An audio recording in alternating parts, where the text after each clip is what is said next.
Welcome to Youth Culture Matters, a podcast from the Center for Parent-Youth Understanding. We've taken a short break from recording new episodes, so today we want to go back into our archives to highlight a timely conversation. Today's episode is a look back at a discussion with Peter Lynas that aims to help us better understand the transgender issues rapidly taking shape in today's culture. Listen into a replay of episode 83, titled Understanding Transgender in a Changing Culture with Peter Lynas. This episode was originally released on May 13th, 2019.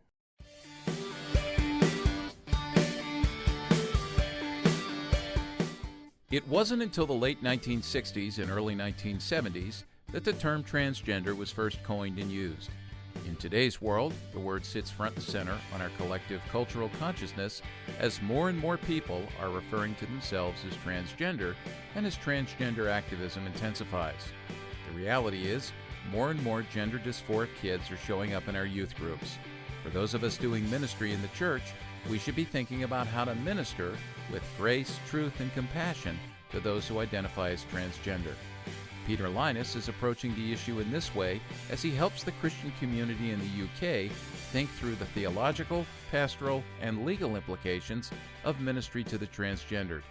Stay with us as Peter guides us through the difficult issues related to what it means to love and care for the transgendered on this episode of Youth Culture Matters.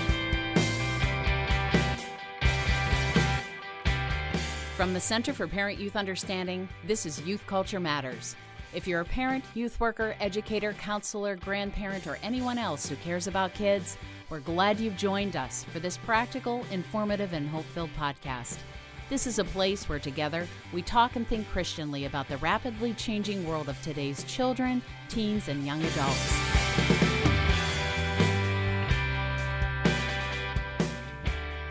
Well, welcome everybody to another episode of Youth Culture Matters. I'm Walt Mueller, and today I am filled with joy as my good buddy Duffy Robbins is joining me as our co-host today. Duffy's a professor of student ministries at Grove City College in Grove City, Pennsylvania, and then Duffy and I do a lot of work together here through CPYU and in the youth ministry world.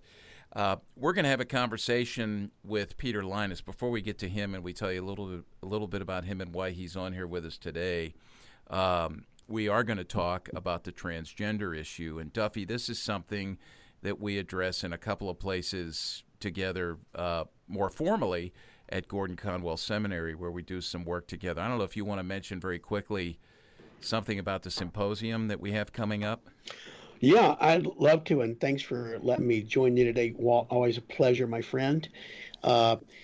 This symposium at Gordon Conwell, this is something that we sort of dreamed about a few years ago. We said, that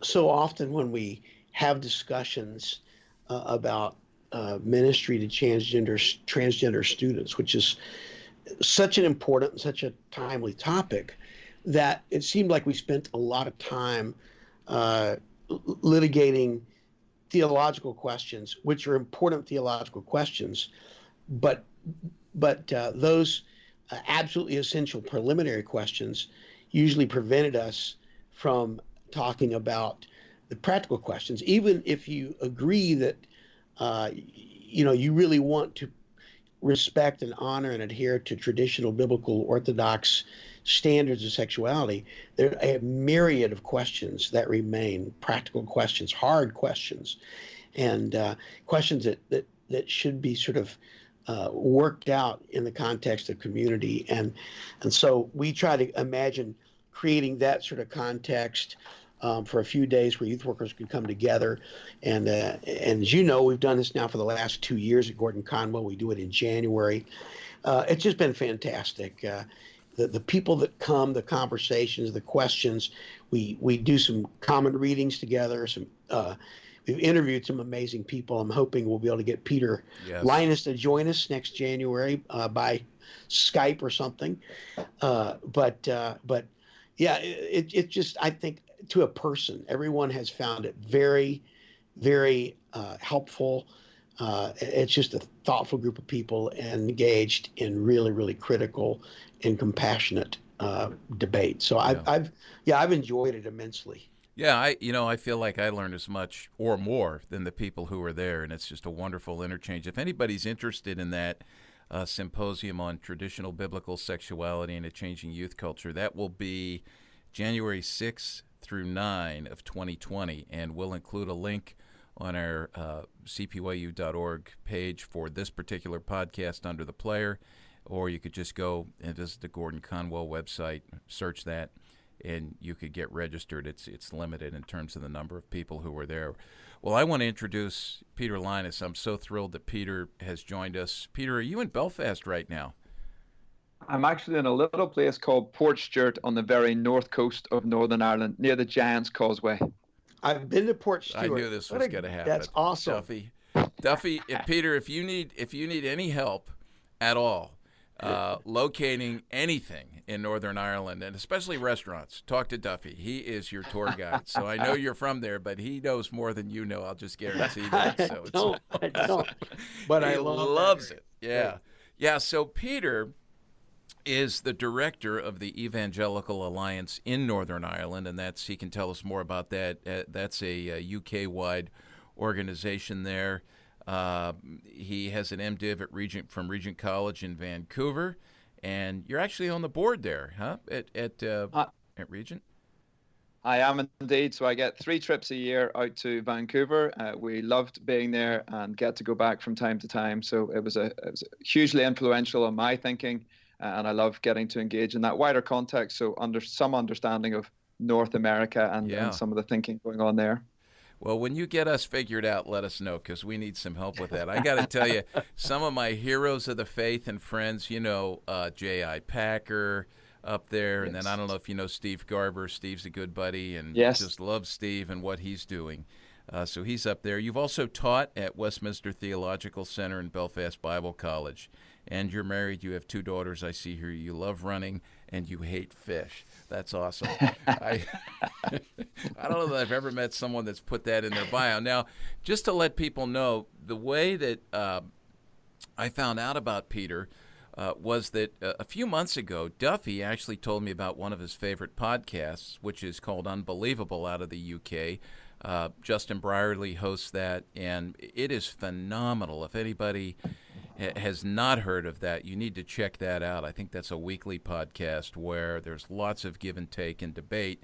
And back in March, Peter was a guest on the podcast with Justin, and he was working to discuss and answer the question, how should the church respond to transgender? And you engaged in a dialogue. Obviously, it wasn't the first dialogue you've had with Jenny Ann Bishop, but you engaged in dialogue with Jenny Ann Bishop.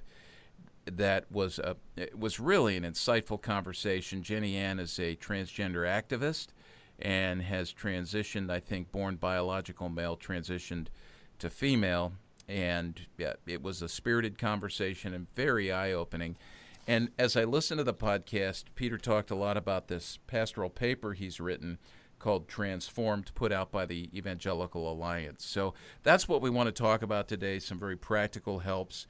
Why did you write this? Why did you write the paper Transformed? Well, a couple of reasons. One is Evangelical Alliance has been around for about 170 years, and we serve the church. We're interested in uniting the church around mission and advocacy. And we put it like this: we love Jesus and want people to meet him. We love the church and want to help it to thrive. And we love the public square and want to help Christians in that space. When it came to the transgender resource, the short answer is nobody else wanted to write it. I have a background in law. I worked as a lawyer and a barrister, court barrister for 5 years, then studied theology. I love the public square and how our faith engages in that space. And this was an issue that we were getting asked questions about.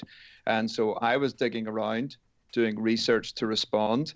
And I kept saying, we need to do a resource. And everybody kept saying, well, you're the one who thinks we need to do it, so why don't you go and write it? So really, it was in response to questions from the church and a deep reluctance of many other people really to do it. And I wanted something that was practical, that was accessible. There's been some good stuff written, not a lot, but what I really wanted was something a parent could sit down with in an evening, or a youth leader read, and hopefully get a basic introduction to this topic, which is always moving and is vast and can feel overwhelming. Yeah, and I think What's really important for people to know is, as I read this, it was apparent that there were at least two avenues you went down. I know there were more than that. One was the theology, what is the theology that should inform our response to this? But you also spent a lot of time talking to folks who have dealt with this firsthand in their own lives or with family members. Talk a little bit about that, because you came away with, there was a statement you made in the Unbelievable podcast, and it's actually a little call-out box now in Transformed, the PDF that folks can download. So if you have met one transgender person, you have met one transgender person. No two experiences are the same. Yeah, that was one of the most striking things. So I decided to meet the transgender groups within Northern Ireland. We're relatively small. There are 3 or 4 main groups. And I asked them all, would they meet? I already worked within the LGBT community at times, so I knew some people in that space. They knew that we knew how to respectfully disagree, and so I had some relationships there. And so we invited people in, and that was during one of the meetings. Somebody said that line to me, and it really struck out to me, because in a way I was looking for maybe a simple answer or formula, and it was a really healthy reminder that actually so many people experience this in different ways. And helpful for us, I think, as a church. And actually, as I listened to the different transgender groups, they all had different perspectives as to how this came about, why it comes about, how we might respond. And I was trying to say to them, do you understand why it might be difficult for us then as churches and as youth groups and parents to know how even to respond? Because there's not agreement within the transgender community on causes, on treatments, on responses to it. But I think that's helpful for us as Christians and anybody to say, look, people come to this, arrive at this for different reasons, different medical diagnoses. They respond to it in different ways as family. There is no one simple response to the transgender issue or transgender people. And again, that's another thing I want to separate out sometimes. There's an ideology behind some of this and some thinking we need to wrestle with. But then there are people who are coming in deep pain who are often not particularly engaged in the ideology at all. And we need to be careful how we respond to each of those. Mm. What were some of the specific, were you able to categorize, did there seem to be lumps kind of reasons that you were able to categorize as you worked to sort out these differences as you engaged with conversations with folks? Well, certainly one of the interesting trends that we might pick up again is if you'd said to me 5 years ago somebody was going to a transgender clinic, I'd have said statistically they were very likely to be male. They were very likely to be born male, much younger, average age maybe 5, 6, 7. And they were very likely to stay in their birth gender over time. Now, if you said to me that somebody was at a transgender clinic, certainly in the UK yesterday, for example, I would say then now statistically they're likely to be 14, 15. They're likely to be born female, and they're much more likely to push through with transition because parents are excluded. They can go straight on to blockers and a range of other factors. But that's a huge shift in would have been a younger male, unlikely to transition, now more likely to be an older, like teenage female and likely to transition. That straight away, we need to get more data and understanding of. And there's actually a reluctance even to do research. So that's just one simple big trend that's occurred recently that we don't really understand. Nobody does. And that's really worrying. In terms of the primary lens we have on this was to be compassionate. We want to see people loved and treated well. But if you don't have even information on that medically, scientifically, then we're not going to respond well, let alone how we want to come biblically, pastorally, and theologically at this. So we're not alone in having questions. Our whole society is confused by this issue and lacks clarity. And one of the things we want to say as Christians is we're not alone in not fully understanding some of this, but we do have some lenses by which we want to begin to respond to it.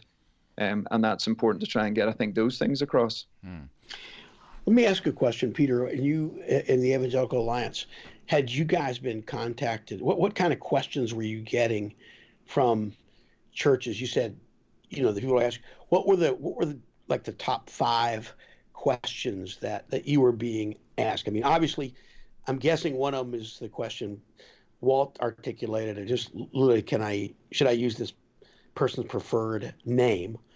But I'm sure there were other bigger ones, or were they just practical questions like that? Yeah, so exactly that. Names was definitely one of them. Baptism came up for a couple of groups we were talking to. So How do you wrestle with that? So particularly somebody who's coming to faith, but maybe very early in that journey and still processing their identity around gender. Very practical questions around toilets or accommodation. And a number of concerns. So if you've got older teenagers, they tend to know each other. Trans teenagers, this rapid onset gender dysphoria, they'll tend to be in online forums and talking to each other. So if you provide a welcome for one, and that's a great thing, then often others will come because they don't have that many spaces in which they feel welcomed. But churches were a little concerned sometimes about a tipping point where suddenly you go in a small youth group from 1 to 4 or 5 transgender people, and they're going, we're really excited that we're able to welcome them in, but we're really concerned as to how we articulate well what we believe. At what point do we begin to make that clear? And they're really discipleship questions and good questions, and very difficult to give a sort of definitive answer. Depends on the age of the person, what background they're coming from, where's their family. They all want to disciple people into a good response, but they want to get the timing of that right so as not to immediately alienate somebody, but also not to say you're welcome and you just stay without changing at all. There has to be a response and come under the gospel. One of those questions are the sorts of questions that definitely come up at our symposium. But another question, and I guess this is sort of related to the question of toilets, but we've had people at our symposium who are also involved in camping ministry. And so, and this is in some of the material that's been written here in the States about this. One of the big practical questions youth workers have is when we have a camp, does a trans student go in the girls' cabin, or do they go into the guys' cabin?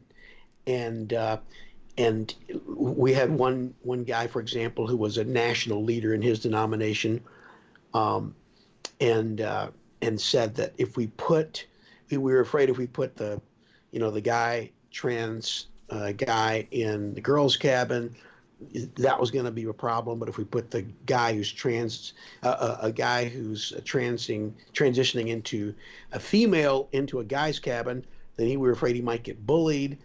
And I hope we can maybe talk about that question. But that's another big question. We don't have to answer it this minute, but that's another big question that came up, is how do we accommodate and how do we show hospitality to our friends who are transgender without making other kids in the same space feel uncomfortable. And that was a big question that came up. Yeah, we're going to come back to that. We do want to get very practical, and that is a big issue. I'm sure you've had to deal with that or heard that in Ireland with camping as well, Peter. We're going to come back and talk about that. We need to take a break. We're talking to Peter Lynas. He's authored a pastoral paper called Transformed.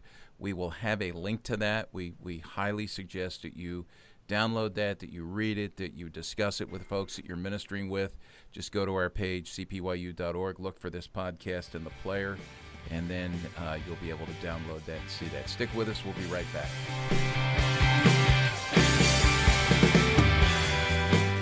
In an effort to help you help the kids you know and love navigate their emerging sexuality to the glory of God, we've launched a sexual integrity initiative here at CPYU.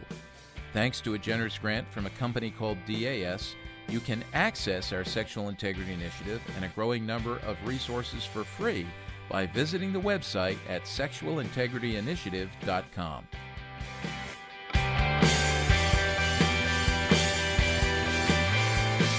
Welcome back to Youth Culture Matters. We're having a chat with Peter Lynas. Duffy asked a question right before the break, Peter, about camping, a specific, very practical question that we know youth workers and parents and camp directors have to deal with increasingly. Any response you have to that? So there's always a kind of legal framework everybody needs to be aware of, and certainly within the UK, I'm more aware. I'm not going to comment on the American legal framework, but certainly an under 18 in our context can't reassign their gender. They can't go through a legal process. So in the UK, you're safe to keep people in single sex as long as you're consistent. But the more practical, so you need to know that for your own context, anybody listening, but the more practical is probably even engaging with the person. Most people under 18 either haven't transitioned or certainly haven't fully transitioned. They're often not that comfortable in either space. So often finding a single sex, a single room or is going to be a solution, or a single tent scenario, or something a little different, because they're not often that comfortable being in an environment with those of either the sex they're wanting to move to or not. So it's not that we're going to condone or condemn. That's often seen as the two choices. We're sometimes trying to find a third way in this space where you have somebody new coming in. We want to provide that welcome. And actually, they often don't want to be in the different environment. Now, that's not always going to be the case. And sometimes we'll have to say, well, actually, we don't feel comfortable with you in either environment. We are prepared to make a provision for you. Here's what it looks like. There's a unisex or disabled toilet or shower, something you can use that keeps you separate and protects you in that moment, because rights have responsibilities. And that's the tension point for all of us in this moment. So we're trying to find creative solutions that don't alienate the person, but also don't put others potentially either at risk or just feeling awkward. And we've got to recognize both groups in this moment, or all groups. And it is difficult in each situation. There's no doubt about it. Well, I was just going to say that it was more, I think that part of the discussion was the person hadn't necessarily biologically begun to transition, but they were more just cosmetically or in clothing. And so, like the one guy that was sort of the national director for his nomination, and he was talking about a gal that was beginning to sort of dress like a girl, and they were afraid that if they put him in the guy's cabin that he was going to be bullied. But it was precisely because he was still a male that they didn't want to put him in the female cabin. And so there's the third. I mean, that definitely came up, the idea of, okay, a third, like you said, a unisex cabin or a third cabin. But even there was the question of, well, obviously you don't want that kid to be by themselves. So you put one counselor in there. That in the States, that's typically seen as probably not a very good idea. And if you say, oh, okay, so we're going to put a second counselor in there, well, now it's sounding like a lot of fun. For the kid, I get to spend a week with two adults. And so that was it. We just, that one was, it left us uncomfortable, where we didn't feel good about any of the, not that you have to solve this, but I guess that was a thorny problem that a lot of the youth workers were facing, because most of them are dealing with people who are under 18, but it was other transitioning behaviors that they are responding to, not just biological or surgical transition. Yeah. Yeah, and I think these are absolutely tough questions. Again, one of the groups I met said to me, look, sometimes you need to see this a little bit through a lens of disability. And I was kind of slightly surprised by that. And I said, if I said that, you'd probably resist. And they said, yes, but hold on, listen a little further. So a school or a camp always has to accommodate somebody who's disabled, but that doesn't mean there's a simple policy that just says you do X, because somebody who's blind will need a different sort of solution than somebody who's in a wheelchair. Will need a different solution than somebody who's maybe on the autistic spectrum.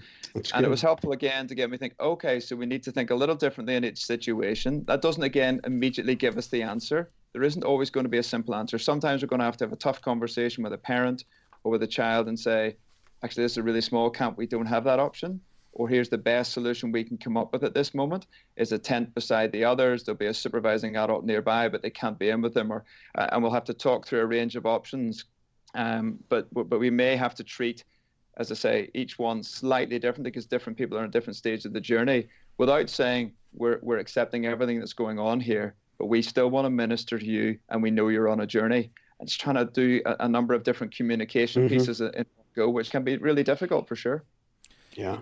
I love your answer here, and I'm going to something you wrote in Transformed. This is actually the first sentence in your section on how can the church respond pastorally.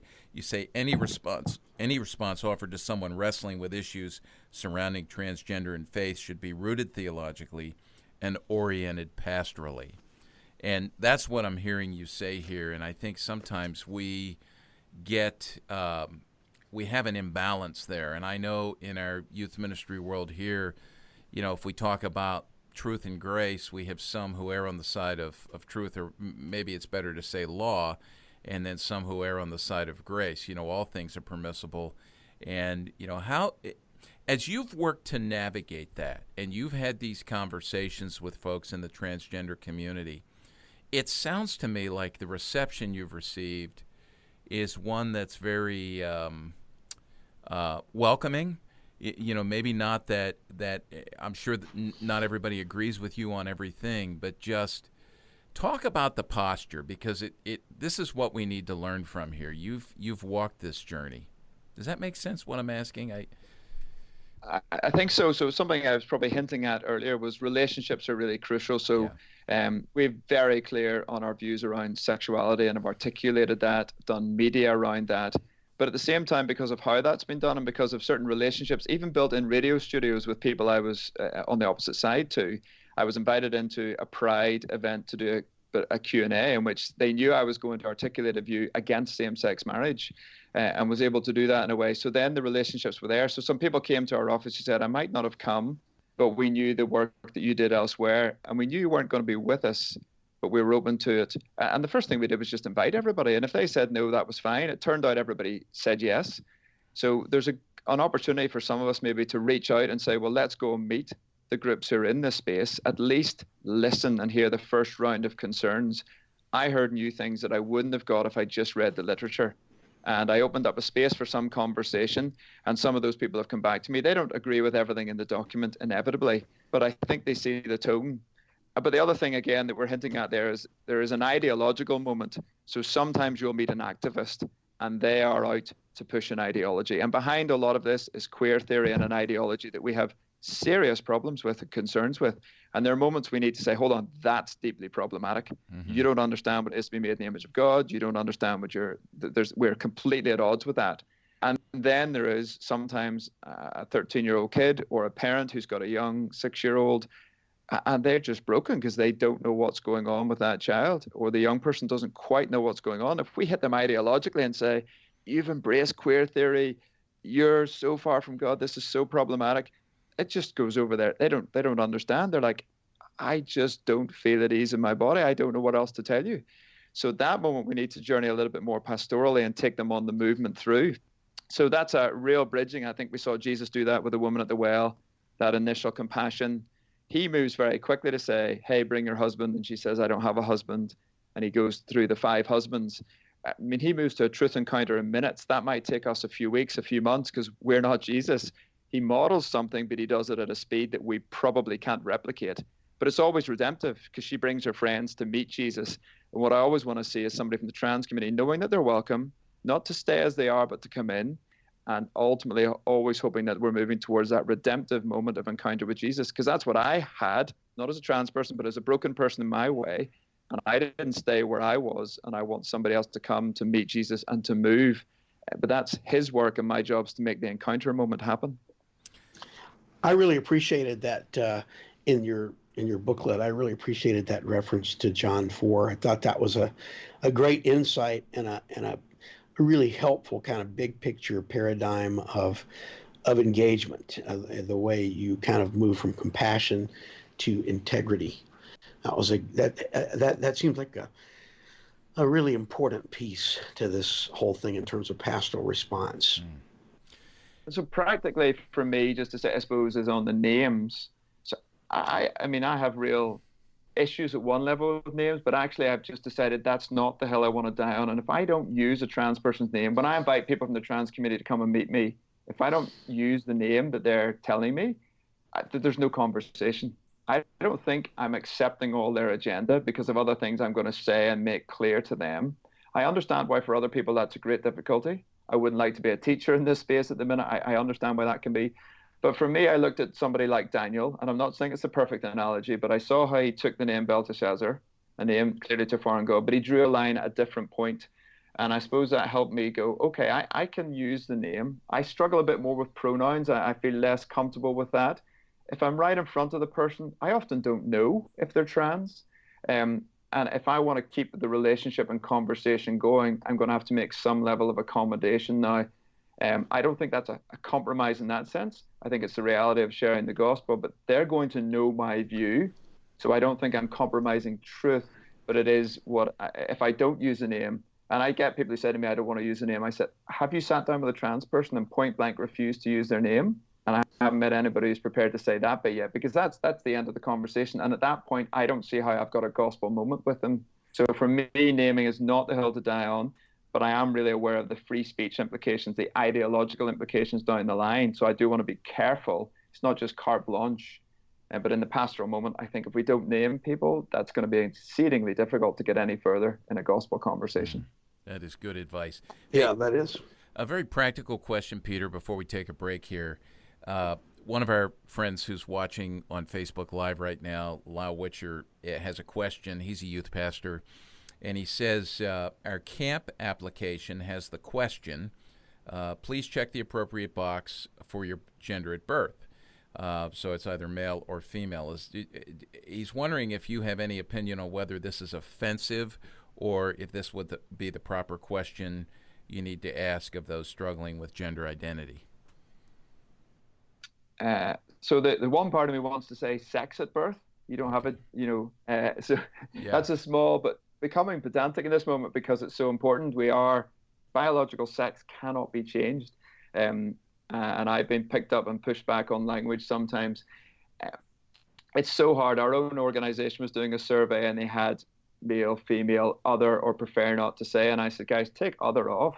If somebody prefers not to say in a survey, that's different to me.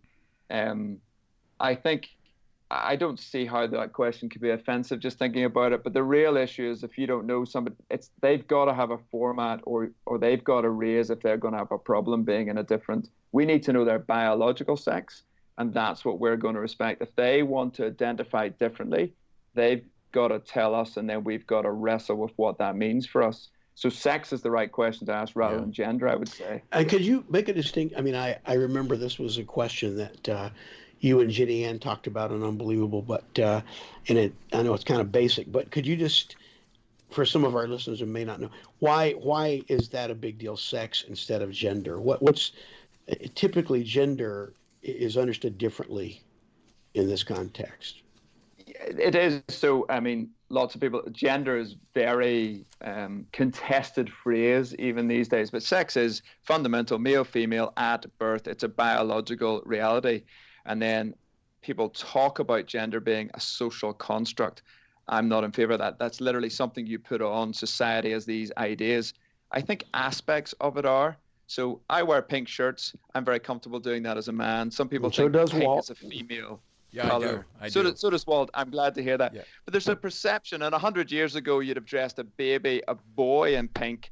And now that's changed and you dress a boy in blue. And if you were to look at the royal family over here, when they christen a baby, they put this white frilly dress on that's 150 years old because that's what you did for boys back then.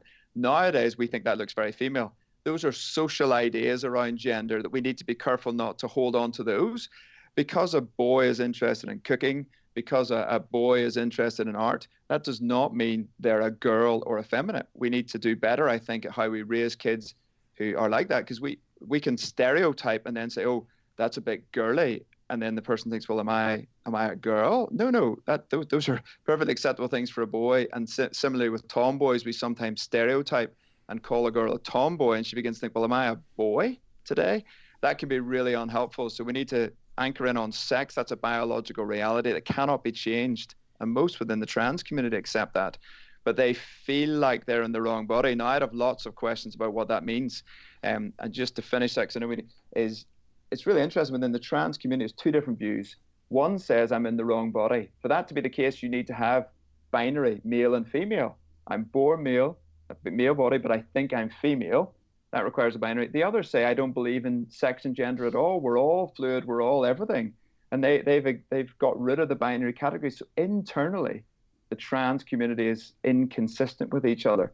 And that's actually a real thing worth pointing out gently, humbly in conversation, that it doesn't really make sense internally.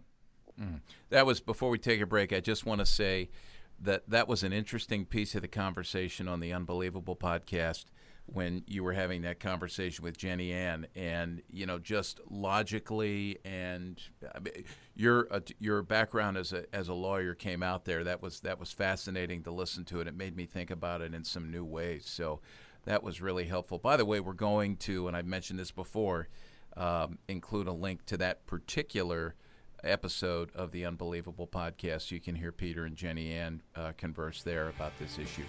We're talking about transgender with Peter Lynas. We'll be back after a break.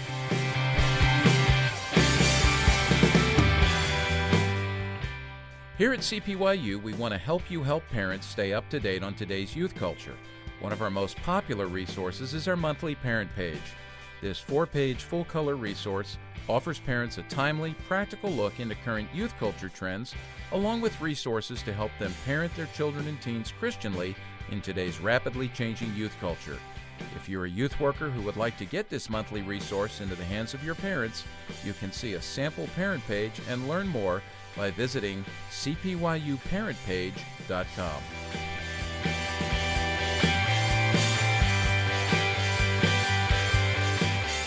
Welcome back to Youth Culture Matters. I want to, Peter, ask a question regarding what you've written in Transformed, because I think the theological foundations are so important. You know, theology always informs our practices, our behaviors, and I think we need to be more intentional about our theology. And one of the divisions that I've seen as within the evangelical community is we have more traditional folks, and then we have folks who are labeling themselves and being labeled more progressive, is the way that we use Scripture, the way we understand Scripture, obviously, you know, our sense of, you know, the authority of Scripture, and then also hermeneutics, but the Scriptures that we appeal to.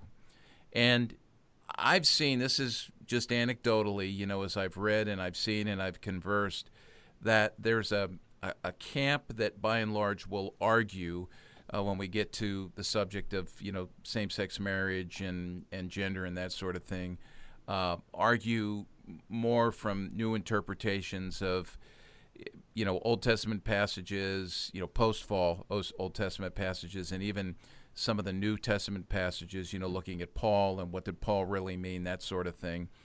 And then there are those who go back, and I believe rightly so, to Genesis 1 and 2 in the creation narrative, and looking at this issue within the context of the grand flow of the story of redemption, creation, fall, redemption, restoration.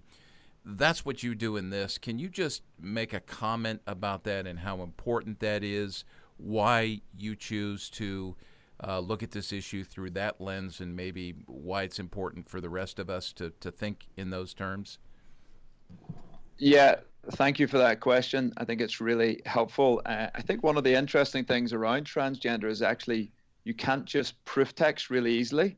It actually forces us to think a bit better as Christians. And I think that's no bad thing. You can't just pick out 2 verses and say, that's it. Yeah. Yes, there's a verse about cross-dressing in Deuteronomy, but that's not going to answer this. So we do go to that larger creation, fall, redemption, restoration arc. And I think that's really helpful. And I think we as evangelicals sometimes have shrunk that story down. And there's a history of doing that in mission, where creation and restoration are big issues to get across. So we narrow the story, and I say, hey, Walt, you're really bad. I'm a lawyer. I like creating that problem. I barely know you, but I'll say that to you.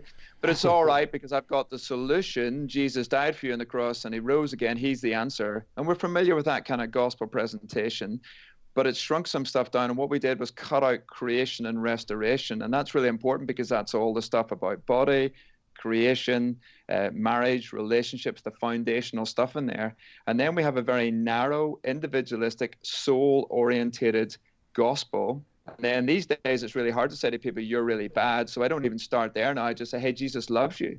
And that's so shallow, so thin a story. Of course, it doesn't work. And that's kind of what we've done with the gospel. So we don't need to shrink it. We need to actually enlarge it and re-inhabit the fuller story, so that when we come to an issue like marriage, sexuality, gender, we have a fuller creational story and restorational story that says bodies, physical bodies, are important. It's not simply a shell that I inhabit. It's integral to who I am. It's the very means by which I exist in this world. I don't have a simple body that I've been slotted into, and there's not a soul of me separate. And you can hear hints of evangelical fundamentalist idea. There's a soul inside me that goes off to heaven, and the body doesn't really matter. That's really dangerous, and it's actually really close to trans ideology. And we need to, speak against that, be a lot clearer. So the body does matter. Sex does matter. He made us male and female, and from that became the man and woman of Genesis 1 and 2, who then, the man shall leave his mother and his father and go to be with his wife, the two become one flesh. And I go to conferences and events, and people kind of say to me, hey, you never answer any question with anything other than Genesis 1 and 2. And I said, yes, I haven't got much further in the Bible, but it's incredible what it gives us. And then the restoration, but looking ahead too, And we want to say, and these bodies are going to be restored. I don't understand all of what that means, but I know that bodies are important. And that's why something like Paul's teaching around Gnosticism, that somehow there's an inner me, and the Corinthian church were going around saying, hey, food for the stomach for food, meaning it doesn't matter what I eat. And then they were saying, well, hey, it doesn't matter who I sleep with. I can go and sleep with a prostitute because it's only my body. And Paul says, are you nuts? That's the Northern Ireland version of 1 Corinthians. Yeah. Are you guys crazy? Don't you know your bodies are temples of the Holy Spirit? Don't you know your bodies are going to be resurrected? 1 Corinthians 15. Don't you get that bodies matter? So you can't just do whatever you like with your body. It's an integral part of who you are and what God inhabits and dwells. And so that's a conversation I want to have with somebody who's saying, I don't feel I'm in the right body, I'm going to change my body. And I don't think the Bible gives you that option. This is integral to who you are. That body will be restored one day. I'm not saying there's no pain now. I'm not saying there's a quick fix. But sorry, that's maybe a longer answer you wanted, but I want to, yes, the full story gives us something to inhabit in and dwell, and it's fundamentally different than a very shrunk down gospel that can actually get us into a lot of trouble and maybe suggest why we're having so much issue with some of these questions. Yeah, that's so good. Before I go back to Duffy, I just want to say, this way of thinking, where you look at the biblical narrative from Genesis to Revelation, creation, fall, redemption, restoration, is what I was taught, what I was raised in, what I learned when I was at Geneva College in Western Pennsylvania, working with a coalition for Christian outreach. So for me, it's actually been somewhat of a shock and a surprise to me to know that so many in our youth ministry world and so many parents and even so many pastors are totally unfamiliar with this, this redemptive arc in Scripture and how that informs everything, in all of life, and that God's about the process of redeeming all of life. And this is what it means we can't understand what it means to flourish as individuals, as the church, as a community, without going back to Genesis 1 and 2. So that's just my input and response there. I thank you for communicating that. Duffy, you had a question. Yeah, I, again, really enjoyed the interview and unbelievable. And in the give and take, Peter, with your interlocutor, Jenny Ann, there was this kind of dueling scientific research. And I know that as a layperson, I'm not a research scientist, and I know a lot of our listeners are not people who are looking at research journals and stuff. What are some of the criteria by which we could sort of identify the credibility or judge the credibility of a study? As you said, there are activists on both sides who sort of want to manipulate maybe the science to prove their point. What are some criteria that might be helpful in trying to judge whether this is a fair account of what's really happening out there? So again, a great question about where the science goes, and I had to dig deep into that. And during the time I was writing this, some of your listeners may have heard this story about a lady called Dr. Lisa Lippman at Brown University. And she put out a paper about rapid onset gender dysphoria. She said this is teenage girls, and there's often a contagion effect. So obviously transgender is not contagious, but there's a contagion effect, i.e. people in groups seem to come together around this issue. And that the activists came after her, the paper got pulled down. This was a credible journal, credible research at a credible university. And after a few months, it's gone back up again, almost unaltered, because it had been peer reviewed. So that'd be one of the questions: is this a peer reviewed paper? Which this was, from a credible university, Brown. This was from a credible researcher, and it still got pulled down. So this is a highly politicized environment. The leading world expert was a guy called Ken Zucker, who was in Canada, and he was on BBC and on many documentaries. Then somebody went after him. His clinic got shut down, and he's taken a case, and he's just won a lawsuit in the last few months against the Canadian authorities for shutting him down, and he won $500,000. And he was the global authority. In fact, the definition of what a gender dysphoria is, he wrote a number of years ago. So somebody like Ken Zucker is worth following if you're actually, if you've got a child in this area, you're interested. He's much more cautious than some others. So you're looking for peer-reviewed papers, you're looking at the research, and it's highly contested. And in fact, it's very politicized. So we've got to be super careful engaging in that. And yet there are clear trends. You look at the underlying data, The rates of people going to clinics are way up. The age of them going is gone up, and the sex. So it used to be 2/3. When I said earlier about this switch, it used to be 2/3 boys, male, born male, who were going to clinics. Now it's 2/3 females. Now any scientist, anybody with interest is going to go, wow, that changed in 5 years. Let's look at that. And yet there's almost a block on doing that research. So even the uncontested research raises serious questions, as do the self-harming rates. They're high for everybody before or after an operation. We've got to acknowledge that this is one of the most marginalized groups in our society. There are not good outcomes, no matter what evidence you look at. So yes, it is tough. I would say a document like ours brings something of a summary of that, unless you're really interested. And then you go and look at the data behind it, peer research, quality journals if you're into that, and then look at how it's being used in the field afterwards. Boy, that is good. I'm just going to mention here quickly that we've talked before about Lisa Littman's work here in rapid onset gender dysphoria. And it just makes sense to me as someone in youth ministry. Duffy, you get this because you've studied adolescent development, you've taught on it. And when we think about adolescent social development and the need to belong, this provides a place for young people to belong. There's always been these subcultures, and youth workers have to understand this. And this is where, we would go back to things like just the hospitality sense of our youth groups and our churches, and the sense of belonging is so important, especially for those who are most marginalized and, experiencing brokenness in a variety of different ways. This is so good. We're winding down here. I want to end with one last question. I know this has been a great discussion. There's so much more I would like to talk about, but Peter, could you leave us with just from your work, a very practical recommendation as someone who loves Christ, loves the gospel, and wants to see people, human beings, flourish? What can our friends in youth ministry and our parents, take away from this? Give us one, good final word here. So maybe just two very quick things. One is there's a couple of videos on our site, and it's not about our site, but there's a guy, Tim, whose dad transitioned, and a lady, Jeanette. Sometimes people want the story, because some people love the medical evidence, the stuff we were just talking about, but for many it's those stories. So somebody who's gone through this with a family member, and somebody else who really this was their lived experience. And in Jeanette's case, if she'd been born 20 years later, she would have probably been put through and transitioned. And then when she met Jesus, gosh, the consequences of that would have been so much more severe. So she talks about that. And I think, the final thing I would say is we've got to lead with compassion. That's got to be our first lens, but not be afraid to raise some of the concerns that everybody has. There is deep confusion out there.